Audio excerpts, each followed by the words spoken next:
카일 아이들먼의 팬인가 제자인가라는 책의 서문을 보면 예수님의 관심사는 어떤 신앙의 연수가 아니라 헌신의 깊이라고 말을 하고 있습니다.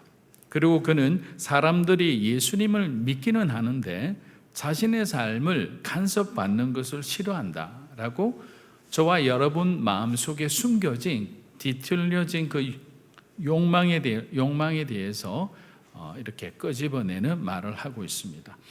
그리고 팬이 될 것인지 아니면 주님의 제자가 될 것인지 이제는 더 이상 머뭇거리지 말고 결정을 해야 한다라고 무늬만 그리스도인인 많은 사람들에게 경고를 하고 있는 것입니다. 사랑하는 여러분, 우리는 너무도 종교적인 틀 안에서 어떻게 보면 무사한 일주의로 살아가고 있는지도 모르겠습니다. 주일날 교회에서 시키는 대로 순종하고 하라는 일을 하면 우리는 그리스도인의 의무를 다했다고 생각하고 이제 나머지 5일간 세상에서는 적당히 타협하면서 우리들 대신 뛰는 목회자와 선교사와 평신도 사역자들을 편안한 관중석에서 응원하면서 우리들 마음대로 살았는지도 모릅니다. 하지만 예수님께서는 그리스도인들에게 응원만 하라고 하신 적은 단 한 번도 없습니다.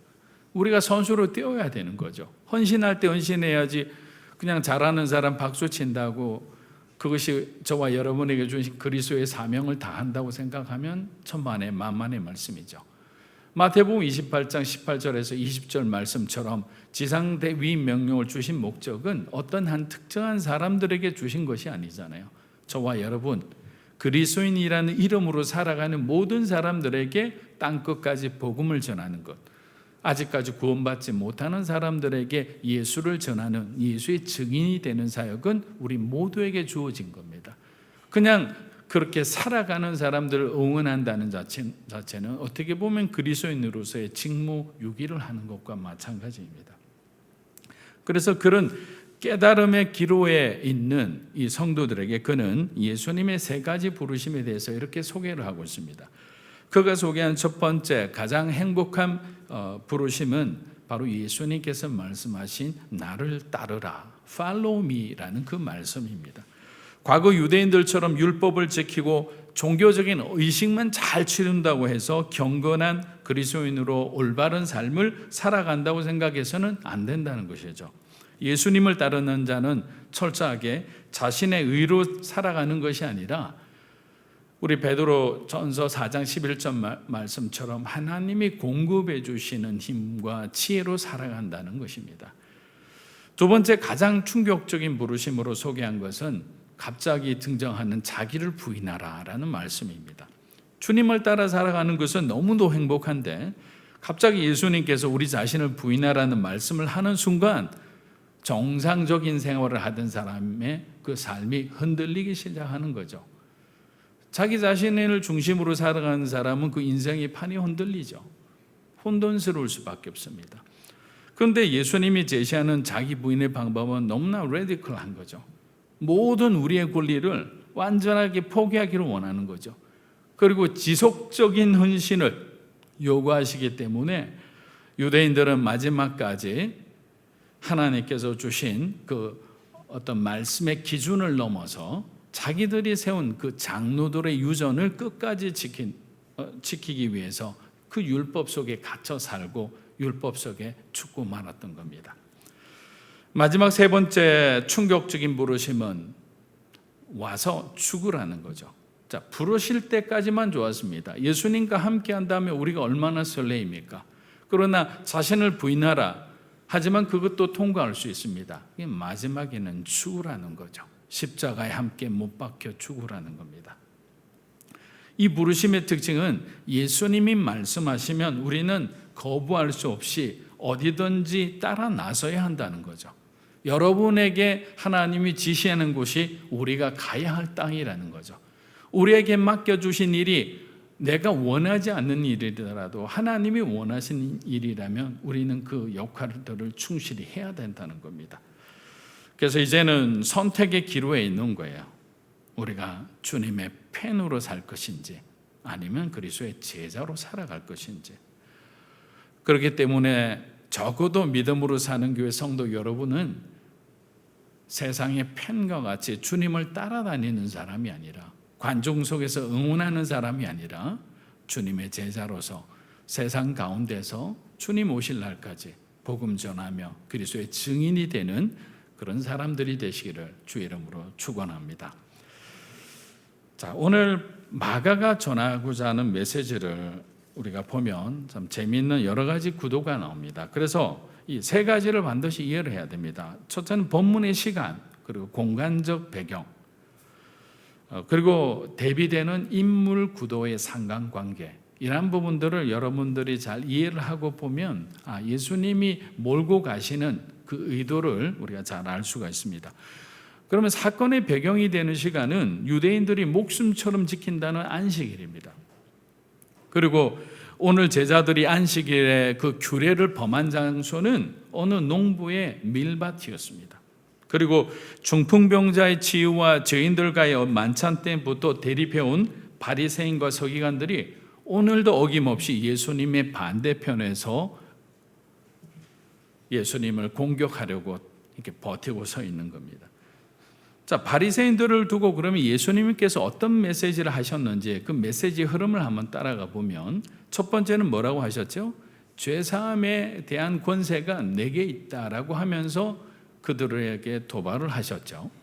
그리고 두 번째는 올바른 금식에 대한 교훈과, 세 번째는 세곡과 이 헝것에 대한 비유를 통해서 하나님 나라의 어떤 경계에 대한 부분에 대한 설명을 해주셨습니다. 그리고 새 포도주와 새 부대에 대한 말씀을 하면서 우리에게는 새로운 시간이 주어진 거고, 또 우리는 새로운 하나님의 자녀가 된 그 의의 부대에 하나님의 시간을 담아 살아가는 거룩한 존재라는 것을 말씀해 주셨습니다. 그리고 바로 오늘 안식일 논쟁을 통해서 하나님께서는 안식일의 주인이 예수님 자신이 된다는 것을 선언하고 계시는 겁니다. 우리 마가복음 2장 23에서 24절, 마태복음 12장 1절을 우리 함께 읽어보겠습니다. 안식일에 예수께서 밀밭 사이로 지나가실새 그의 제자들이 길을 열며 이삭을 자르니 바리새인들이 예수께 말하되 보시오, 저들이 어찌하여 안식일에 하지 못할 일을 하나이까? 그때 예수께서 안식일에 밀밭 사이로 가실새 제자들이 시장하여 이삭을 잘라 먹으니.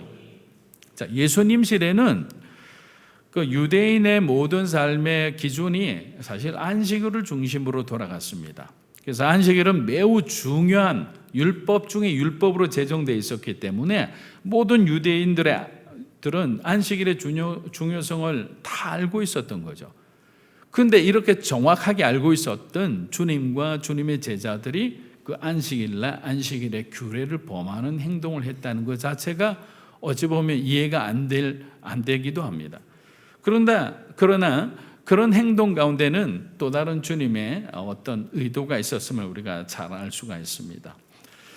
자, 물론 평일날에 이런 행동을 했다면 아무런 문제가 되지 않았겠지만 어떤 일도 하면 안 된다는 그 안식일의 복잡한 수백 가지의 어떤 그런 규율들이 있는데, 그 규율 금지 규정에 의해서 그들이 이삭을 비벼 먹는 순간 일을 했다고 간수하기 때문에 그들은 순간 죄인이 되어버린 겁니다.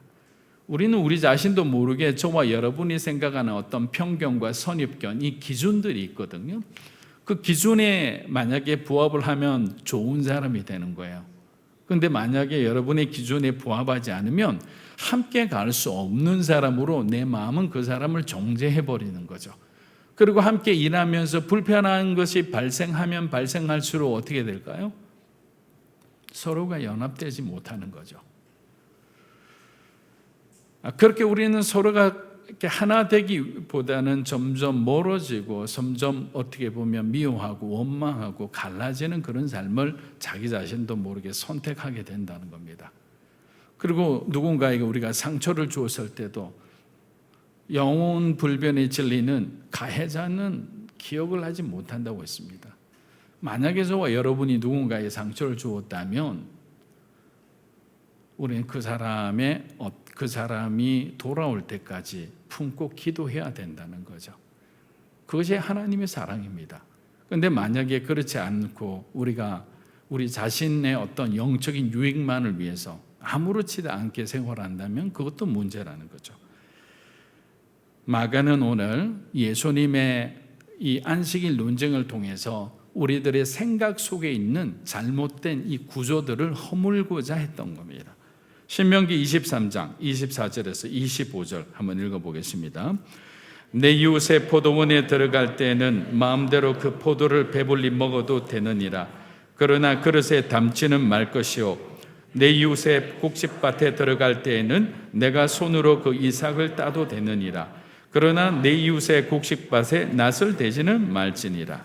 자, 사실 하나님께서는 배고픈 나그네를 위하여 다른 사람이 농사 짓고 있는 밭과 포도원에 들어가서 시장길을 면할 수 있도록, 아니 배부르게 충분히 먹을 수 있도록 이렇게 배려해 주신 거죠. 율법으로 이렇게 말씀을 해 주신 겁니다. 즉 하나님이 정하신 구약의 율법은 사회적인 약자를 보호하는 장치를 갖고 있는, 어떻게 보면 하나님의 사랑과 자비가 담긴 그런 상생하는 법이었거든요. 그런데 저와 여러분이 만들어가는 법들, 세상이 만든 법들은 어떻게 보면 상생하는 것이 아니라 연약한 자를 탈락시키는 법인 거죠. 약육강식의 어떤 세상의 그 치열한 전쟁 가운데서 이길 수 있는 사람은 승리하지만 조금 힘이 부족해서 아니면 출발이 불공정한 상태에서 시작한 사람들에게는 다시 한번 기회가 주어지지 않는 그런 일들이 벌어질 수도 있는 거예요. 바리새인들은 안식일의 법을 자신들도 잘 이해하지 못하는 그 복잡한 수천 가지의 구전법까지 동원해서 사람들을 정죄하는 수단으로 삼았던 겁니다. 그 구전법을 보면요, 우리가 때로는 사실 이 코로나 법에 대해서 이해하지 못하는 그런 말들도 하잖아요. 교인들이 밖에 나가서 교회에서 나가는 것은 안 되고 각자 집에서 만나는 것은 되고, 이렇게 되면 서로가 이해 안 될 때가 있잖아요. 근데 이 안식일 법도 마찬가지였습니다. 때로는 바리새인들도 자기 스스로가 그 법을 해석하지 못해서 스스로 혼란을 겪어서 그거 가지고 정쟁하고 이렇게 서로 분쟁하는 경우도 많았던 겁니다. 소위 우리가 공정함과 편리함으로 만든 법과 규칙들이 오히려 신앙생활과 공동체 생활을 부자연스럽게 한다면 우리는 그러한 법을 포기하고 버릴 수 있어야 되는 거죠. 오래된 전통교회는 그 교회만의 장점들이 많습니다. 신앙적인 안정감이 있죠. 예배의 경건함이 있죠. 뭔가 교회에 들어가면 엄숙함 같은 것을 느낄 수 있습니다. 이러한 모든 점은 배울 점이 있다고 생각합니다. 반면에 오랫동안 지켜왔던 그 교회의 전통을 지금 시대에 바꾸려고 할 때 큰 진통이 일어나는 것을 봅니다. 과거에는 당연히 그 시대 정신에 맞는 신앙교육 운동을 전개하면서 근금하죠, 절약을 강조하죠, 절제를 강조하죠. 그 메시지가 그 시대 정신에 맞았기 때문에 성도들이 아무런 부담 없이 그냥 그대로 잘 받아들였어요. 그런데 만일 2021년도로 살아가는 이 시대에 생각이 다른, 굉장히 다분화된 생각을 갖고 있는 이 젊은이들에게 이것을 그들에게 맞는 어떤 교회 문화와 그들에게 필요한 맞춤 메시지를 전하지 않는다면 교회는 점점 도태될 수밖에 없죠. 사람들은 떠나갈 거예요. 예수님 당시 이스라엘 종교 지도자들인 바리새인과 서기관들이 해야만 했던 그들의 역할은 뭘까요? 가장 중요한 역할은 뭐죠? 주님을 영접하는 거잖아요. 구약에서 예언된처럼 구약에 있는 사람들은 오실 메시아를 바라보고 살았던 사람들이잖아요. 근데 그 오실 메시아를 바라보는 것이 사실 구약의 신앙의 본질이고 처음이자 끝인데 그들은 그렇게 하지 않았던 겁니다. 바로 경건의 모양은 있으나 경건의 능력은 없는 껍데기만 가진 사람들이었습니다. 그래서 자신들의 어떤 신념과 종교적 이익에 반하는 행동을 하는 사람이라면 그분이 메시아라도 용납할 수 없는 겁니다. 자신들이 기대한 메시아는 지금까지 자신들의 방법으로 헌신한 모든 것을 인정해 주는 사람이어야 되는 거예요. 그 위치를 지켜주고 보증해 주는 사람이야만 자기들도 받아들일 수 있는 거죠. 그래서 사람을 위해서 만든 율법이 어떻게 됩니까? 오히려 사람과 메시아를 죽이는 악법이 되고 말았던 겁니다. 하나님께서 우리에게 율법을 주신 목적을 우리는 잘 생각해야 됩니다. 율법을 주신 목적은 단 하나입니다. 죄 가운데 가두어서 죄 가운데 있는 우리를 구원해 주시기 위함이잖아요. 그래서 율법 자체는 궁극적으로 보면 사람을 살리는 법이 되어야 되는 거예요. 그런데 그 법을 잘못 사용되면 사람을 죽이는 법이 되죠. 그 법을 악하게 자신들이 통치하고 다스리기 편하게 살을 계속 붙여서 누더기 법을 만든 다음에 자기 자신의 어떤 권력을 악용하기 위해서 만들었기 때문에 예수님은 바리새인과 서기관들을 그대로 둘 수가 없는 거예요. 그래서 예수님은 공생이 시작하자마자 계속적으로 사회적 이슈를 만듭니다. 대중적 이슈를 만들어서 그들이 잘못하고 있는 것을 어떤 그들과의 갈등과 충돌을 일으켜서 사람들에게, 대중들에게 스스로 생각하게끔 이 사건들을 몰아가시는 거예요. 우리들도 그렇잖아요. 평범한 예전에는 그냥 그렇게 받아들였던 그런 사건들이 계속적으로 그 사건에 대한 여러 메시지가 난무하는 가운데 생각을 하다 보면 우리가 이렇게 살아가면 안 되겠구나라고 소위 말하면 대중들이 깨어나게 되잖아요. 각성하게 되잖아요. 그 각성들이 모아져서 조나단 에드워즈의 영적 대각성 운동 같은 어떤 불길 같은 그 신앙개혁 운동과 부흥 운동이 일어나는 거예요. 마찬가지입니다. 지금 코로나 시대 가운데 교회가 여러 가지로 어렵잖아요. 그러면 저와 여러분들 같이 작은 교회의 성도 한 사람 한 사람이 하나님의 어떤 메시지를 가슴에 품고 우리가 정말 가짜가 아닌 진짜가 되자고 몸부림치며 살아갈 때 이 하나의 불꽃이 점점 누군가의 전염이 되면 감당할 수 없는 큰 들불처럼 그 산불이 되고 그것이 나라와 민족을 태우는 각성의 불이 될지 우리는 모르는 일이에요. 하나님은 큰 자를 통해 일하시는 것이 아니라 하나님을 사랑하는 자를 통해 일하시기 때문인 거예요. 그렇기 때문에 믿음으로 사는 교회 성도 여러분들도 여러분이 계신 사업과 직장 가운데서도 이러한 하나님의 거룩한 불이 되기를 주의 이름으로 축복합니다. 중풍병자로부터 시작된 예수님의 자극에 불편해진 바리새인들은 예수님과 제자들의 일상의 모든 것을 이제는 감시하는 체제로 바꾼 듯합니다. 여러분 생각해 보십시오. 안식일에 당연히 예배를 주관하고 예배를 보조해야 되는 그 바리새인들이 우연히 어떤 농부의 시골 농부의 밀밭 근처를 지나는 그 제자들이 밀을 까먹는 것을 어떻게 볼 수 있습니까? 당시 시대 정황상으로는 당연히 일어날 수 없는 일이죠. 따라다녔다는 말입니다. 그럼 왜 예수님을 그들은 따라다녔을까요? 아마도 그것은 예수님을 중심으로 새로운 시대가 열리고자 하는 것을 원하지 않는 기득권자들의 거센 반발과 저항의 시작입니다. 이제 점점 마가복음이 중반으로 걸쳐갈수록 그들의 노골적인 모습들이 드러나기 시작합니다. 저와 여러분들도 마찬가지예요. 하나님이 원하시는 일들에 대한 부르심이 있을 때 처음에는 저항을 하는 듯 마는 듯 하지만 나중에는 하나님이 요구하시는 헌신이 또 하나님이 원하시는 그 우리에게 부르신 그 일들의 내용이 우리가 감당하지 못하고 내가 원하지 않는 길이라면 어마어마한 여러분들이 저항을 하게 되어 있습니다. 물론 결국은 우리가 꺾어지고 주님 앞에 순종하지만 그 과정은 힘든 어떤 그런 어려운 과정을 통과하고 결국 순종의 길을 가는 사람이 많다는 겁니다. 자, 마가복음 2장 25절에서 26절 한번 읽어보겠습니다. 예수께서 이르시되 다윗이 자기와 한 자들이 먹을 것이 없어 시장할 때에 한 일을 잊지 못하였느냐? 그가 아비아들 대제사장 때에 하나님의 전에 들어가서 제사장 외에는 먹어서 안 되는 진설병을 먹고 함께한 자들에게 주지 아니하였느냐? 자, 예수님은 사무엘상 21장에 기록되어 있는 다윗의 이야기를 꺼내어 제자들의 행동을 세 가지 관점에서 지금 변호를 합니다. 첫 번째는 뭐냐면 다윗이 제사장들만이 먹을 수 있는 진설병을 굶주려 있는 부하들을 살리기 위해서 먹인 행동은 하나님의 율법을 어겼다는 거죠. 그러나 예수님의 제자들이 지금 범한 행동은 안식일에 대한 율법을 어긴 것이 아니라 바리새인들이 율법에 덧붙인 바리새인의 전통을 어긴 것이라고 그것을 차별화시킵니다. 하나님의 율법을 어긴 것이 아니라 너네들이 만든 법을 어긴 거야. 결국은 이들은 무죄하다는 걸 얘기하는 거죠.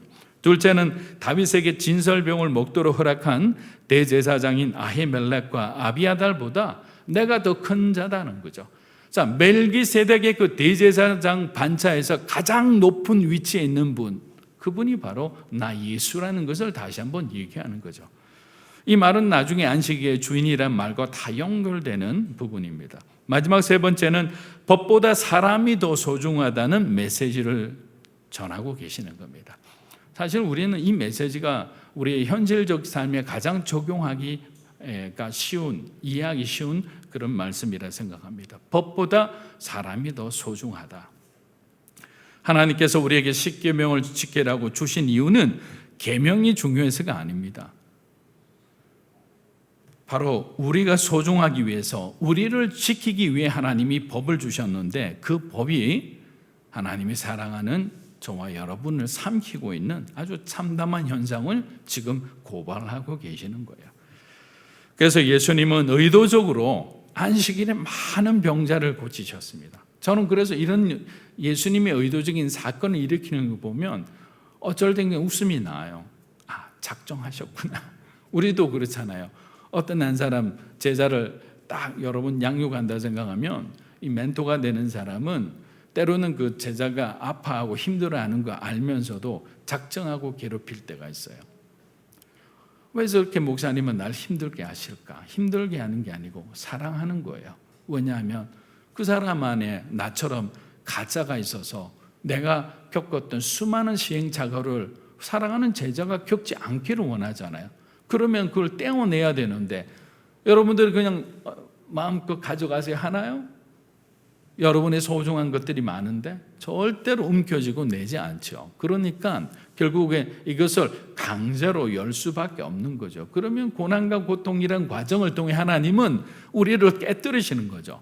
예수님 나중에 장사 지내기 전에 마리아란 여인이 와서 향유 옥합을 깨뜨리잖아요. 우리 이 설교 수없이 들었잖아요.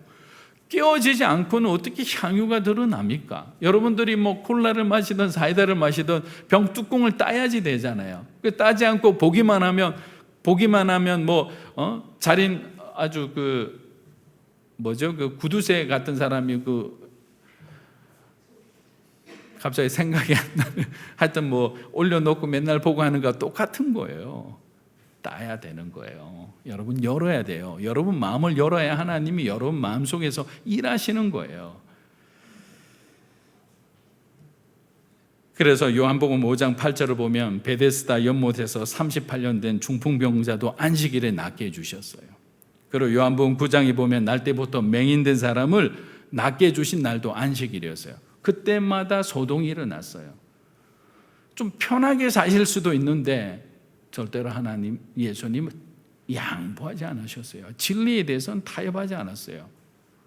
절대로 선을 넘지 않으신 거죠. 먼저 보여주신 거잖아요. 이렇게 예수님께서는 바리새인과 서기관들의 그 껍데기만 남은 율법의 아킬레스건을 계속 건드려 그들이 반응하지 않으면 할 수 없도록 계속 만들어 가신 거예요. 왜냐하면 대중들의 절대적인 지지를 받고 계시는 예수님께서 바리새인들의 만든 안식일의 규례들을 계속 반복해 어기신다면 바리새인들 입장에서 어떻게 될까요? 그대로 두면 자신들의 권위는 땅에 떨어지는 거죠. 그래서 예수님을 구약의 예언대로 죽이기로 공모하기 시작하는 겁니다. 안식일 밀반 논쟁은 여전히 언제 터질지 모르는 시한폭탄처럼 팽팽한 긴장감 속에 잠시 묻혀 있었습니다. 그런데 얼마 있지 않아 예수님께서 이제 3장부터 이어지는 거거든요. 다른 날입니다. 같은 안식일 날 벌어진 게 아니라 보란 듯이 다시 가버나움 회당에 안식일 날 또 등장하시는 거예요. 마가복음 3장 1절에서 2절 한번 읽어보겠습니다. 예수께서 다시 회당에 들어가시니 한쪽 손 마른 사람이 거기 있는지라 사람들이 예수를 고발하려 하여 그 사람을 고쳐주시는가 주시하고 있거늘. 자, 바리새인들은 이번에도 확실한 고발거리를 잡겠다는 마음으로 예수님을 쫓아 회당으로 같이 따라 들어가고 있습니다. 그런데 우연히 필연처럼 마침 그곳에 한쪽 손 마른 사람이 있었습니다. 여기서 손 마른 사람이라는 것은 어떤 중풍병의 어떤 후유증인지 아니면 간질병의 후유증인지 몰라도 이제 손이 이렇게 오그라든 사람을 말하는 거예요. 손이 오그라들으니까 이렇게 뭘 잡을 수가 없잖아요. 아무것도 할 수 없는 그런 사람이에요. 사진은 멀쩡해도 이렇게 오그라든 사람은 정말 비정상적인 어떤 생활을 할 수밖에 없죠. 그래서 한쪽은 고발하려고 눈을 부릅뜨고 있고 또 한쪽은 손 마른 병으로 고통받고 있는 병자를 치유하려는 아주 그런 절체절명인 순간입니다. 모든 시선이 회당 안으로 들어오시는 예수님께로 향하고 있던 그 순간에 예수님의 일성이 회당 안에 울려 퍼지기 시작했습니다. 우리 마가복음 3장 3절 한번 읽어보겠습니다. 예수께서 손 마른 사람에게 이르시되 한가운데 일어서라 하시고, 한가운데 일어서라. 자, 예수님께서는 앞서 말씀드린 것처럼 이 대적자들을 두려워하지 않고 이 충돌을 오히려 즐겨하셨습니다. 밀바 사건은 사람들이 모르는 곳에서 일어났잖아요. 거기서 무슨 일은 일어났던 많은 대중들에게 퍼지기에는 너무나 약한 사건입니다. 그런데 안식일 날 회당에는 어떻게 되죠? 발 디딜 틈 없이 많은 사람들이 예배드리러 오기 때문에 어마어마한 사람들이 모여 있는 거죠. 그 많은 사람들 앞에서 예수님께서는 그 손 마른 사람을 향하여 큰 소리로 뭐라고 얘기하시죠? 뒤에 앉아 있는 사람. 왜냐하면 손 말라 있는 사람이 앞에 앉을 수 없잖아요. 눈치 보고 뒤에 앉아 있는 거죠. 그 사람 보고 한가운데로 오라는 거죠. 저희들 예배당 같으면 맨 뒤에 있는 사람을 이 가운데로 와 서서 모든 사람이 볼 수 있도록 그 자리에 서 있으라고 하는 거예요. 무리들 가운데 숨어있는 바리새인들과 달리 예수님은 공개적으로 그들을 불러 이제 하나님의 놀라운 역사를 시작하고자 하신 겁니다. 그리고 바리새인과 서기관들에게 이렇게 질문을 합니다. 우리 마태복음 3장 4절에서 5절입니다. 그들에게 이르시되 안식일에 선을 행하는 것과 악을 행하는 것, 생명을 구하는 것과 죽이는 것 어느 것이 옳으냐 하시니 그들이 잠잠하거늘 그들의 마음이 완악함을 탄식하사 노하심으로 그들을 둘러보시고 그 사람에게 이르시되 내 손을 내밀라 하시니 내밀매 그 손이 회복되었더라. 그 손이 회복되었더라. 우리가 내밀 때 회복이 된다는 거예요. 내밀 때. 믿음의 한 걸음을 나아갈 때 하나님은 우리의 믿음을 보시고 세상 사람들은 다 불가능하다고 하던 일들을 많은 사람 앞에서 하나님은 한 번에 그 병자를, 아픈 사람을, 연약한 자를, 사방에 우겨삼을 당한 소망 없는 그 사람을 하나님께서는 완전한 극적인 반전을 통해 새로운 사람으로 새로운 자리에 세워주신다는 겁니다. 근데 예수님이 그때 이들을 향해서 한 질문은 아주 간단 명료합니다. 안식일에 선을 행하는 것과 악을 행하는 것 중 어느 것이 옳으냐? 여러분도 한번 생각해 보십시오.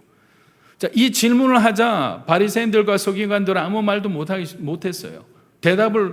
무슨 대답을 해야 할지 몰랐습니다. 그리고 이어서 예수님께서 이런 질문을 던집니다. 안식일에 생명을 구하는 것과 죽이는 것 중 어느 것이 옳으냐? 이제는 군중들이 웅성거리기 시작합니다. 회당 안에 시선은 바리새인들을 이제 바라보기 시작하는 거죠. 어떻게 대답할까 궁금한 거예요. 그런데 사실 바리새인들도 안식일에 생명에 지장을 주는 병을 가진 사람은 충분히 어떤 치료받을 수 있도록 하는 자기들만의 법들이 있었거든요. 그런데 손 마른 사람은 생명에 지장이 있는 병은 아니잖아요. 그런데 이 순간에 이 포인트가 굉장히 중요한 겁니다. 왜냐하면 예수님의 선택과 바리새인의 선택에 따라서 이 모든 군중들의 어떤 반응이 갈라지고 이후의 상황이 완전히 180도 역전되게 되기 때문입니다. 만약에 예수님께서 손 마른 사람을 바리새인의 어떤 율법에 따라서 양보를 하시고 그 다음날 오래해서 고쳐주셨다면 예수님은 바리새인의 법에 복종하게 되는 거죠. 그 다음부터 전하는 그 어떤 복음도 하나님의 권위를 가질 수 없을 거예요. 예수님은 절대로 양보할 수가 없죠. 당연히 그를 치유할 수밖에 없는 겁니다. 그런데 만약에 바리새인들 입장에서 예수님의 안식일에 행하신 치유를 옳은 일이고 선한 일이라고 답변하는 순간 자신들은 백성들을 향한 그 권위가 완전히 땅에 떨어지는 거죠. 통제력을 잃게 되는 거죠.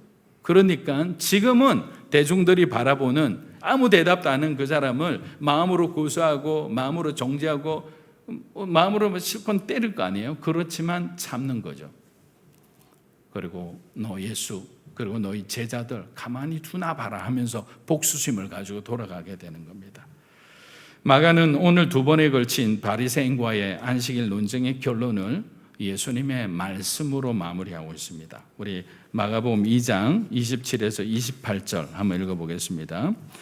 또 이르시되 안식일이 사람을 위하여 있는 것이요 사람이 안식을 위하여 있는 것이 아니니 이러므로 인자는 안식일에도 주인이니라. 사랑하는 여러분, 우리가 잘 이해를 해야 되는 것은 안식일은 하나님을 위해서 하나님 스스로 제정하신 것이 아니라는 사실입니다. 안식일은 인간의 어떤 쉼과 휴식을 위해 복을 주시고 구별하신 날이죠. 그리고 안식일은 예수님께서 십자가에 죽으신 후 음부에 내려가신 날이기도 합니다. 그래서 안식일은 어떤 날이죠? 우리가 하나님의 사랑과 그 은혜를 기억하고 감사하는 날인 거죠. 그래서 저희들은 안식일이 아닌 주일에 이렇게 모여서 하나님 앞에 예배드리고 경배드리고 예수님께서 우리를 위해서 죽으셨다는 것을 다시 한번 깨닫고 그 은혜에 감격해서 그 받은 은혜의 힘을 가지고 세상에 가서 월요일부터 토요일까지 이렇게 살아가는 거예요. 그런데 바리새인과 서기관들이 안식일의 법에 자신들이 만든 수많은 규례와 규정을 집어넣어서 하나님의 원래의 그 안식의 의미를 희석시켜 버린 거예요. 완전히 변질시켜 버린 겁니다. 사랑하는 여러분, 진짜 경건한 사람은 율법적인 눈으로 사람을 판단하고 정죄하고 참수하는 사람이 아닙니다. 우리 모두는 중풍병자요 손 마른 사람들과 같은 주님의 도우심이 필요한 사람들이에요. 이 연약함을 인정할 때 하나님은 우리 인생 가운데 일하시는 거죠. 여러분의 마음을 손대시는 거죠. 여러분들이 기도하는 그 기도 제목 가운데 함께 해주시는 거예요.